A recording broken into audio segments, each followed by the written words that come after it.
وَنُنَزِّلُ مِنَ الْقُرْآنِ مَا هُوَ شِفَاءٌ وَرَحْمَةٌ لِّلْمُؤْمِنِينَ. Əmir-əl-Möminin buyurur ki, insan Quranda düşünsə, qəlbi diri olar. Necə ki, təbiət baharda, bahar vaxtı təbiət canlanır, insanın da qəlbinin baharı dirçəlişi Quranda düşünməkdədir. Sonra buyurur, Əmir-əl-Möminin buyurur ki, وَاسْتَشْفُوا بِنُورِهِ Qur'an ki nurdur, o nurdan siz şifa tələb eləyin. İmam deyir ki, Qur'anın nurundan siz şifa tələb eləyin. فَإِنَّهُ شِفَاءُ الصُّدُورِ Çünki o qəlblərin şifasıdır.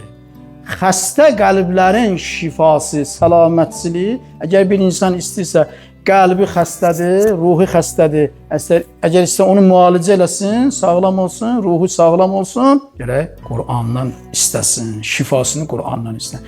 Ən böyük xəstəlik də nədir əzizlər? Əmir-əl-Möminin digər bir yerdə buyurur ki, insan üçün ən böyük xəstəlik cəhalətdir. Ümumiyyətlə, əxlaq alimlər buyurur ki, bütün bu rəzil xislətlər ki var, insanın ruhi xəstəliyi var, təkəbbürlüdür, nə bilim həsəddir və başqa-başqa xəstəliklər ki, insanın ruhunu xarab eləyir, insanı Allaha yaxınlaşmadan saxlayır, insanın ruhunu aludə eləyir, qoymur Allaha yaxınlaşsın. Onların başında onun mənşədir cəhalətdir. Nə gəlir insanın başına? Cəhalətdəndir. Əmir-əl-Möminin əleyhissalam nə çəkdi? Öz dövründə cəhalətdən çəkdi o. Elə bir zamanada yaşadı ki, cəhalət baş alıb gedirdi. Və elə ki, zərbətləndi, nə sözü? Bu sözü dedi, Fostu bir Rabbil Kəbə. And olsun Kəbənin Allahına mən qurtuldum. Nədən qurtuldunuz? Bu dünyanın cəhalətindən qurtuldum. Siffin müharibəsində dedi, bunlar zahiri Qur'anı, mürəkkəbdə yazılmış Qur'andır keçiriblər. Bu Muaviyyənin hiləsidir. Aldanmayın, natiq Qur'an mənəm. Mənə itaat eləyin. Peyğəmbər sizə məni tapşırıb. Dedilər, yox, onlarla sən müharibəni dayandırmasın, sənə bir zərər yetirər. Cəhalət. Nə oldu? Siffin müharibəsində nəticəsi bu oldu ki, Muaviyyə keçdi hakimiyyət.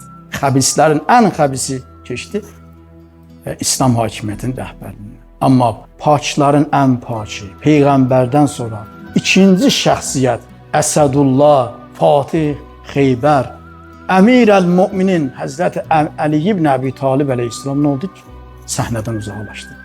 Nədən oldu? Ham cəhalət ucbatından. Ona görə də Əmir-əl-Mömin bilir ki, ən böyük insan üçün xəstəlik cəhalətdir. Onun müalicəsi, şifası Əmir-əl-Mömin Qurandadır. Quranla ünsiyyətiniz olsun.